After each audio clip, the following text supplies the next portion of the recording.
The DS9500 can be configured to send dictations via Wi-Fi to a predefined network folder. If you would like to see how, then please keep watching. You must either have the wireless downloader installed or the wireless communication service. You can either use the device customization program or the dictation module to add the settings to the voice recorder. To start, ensure your DS9500 voice recorder is connected. Go to Tools and click on Options. Click on the Device tab.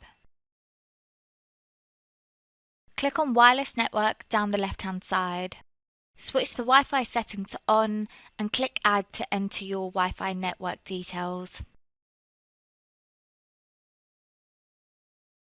You can tick the Show Characters option if you would like to be able to see your password. I generally prefer to update the settings as I go, so I'm going to click the Update button and select only this page. Next, click on Wireless Download. Enable the Wireless Download to Folder option. You can manually enter the address and port number for where your wireless downloader or wireless communication service is installed, or you can click the Use Wireless Downloader button. Select the folder on the device that you wish to connect and then browse the folder on the network.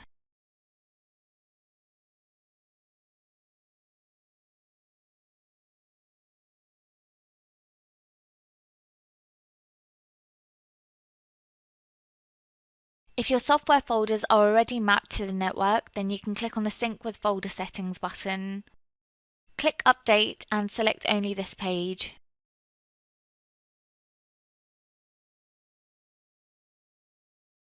I'm going to create a test dictation on the voice recorder and see if it comes through.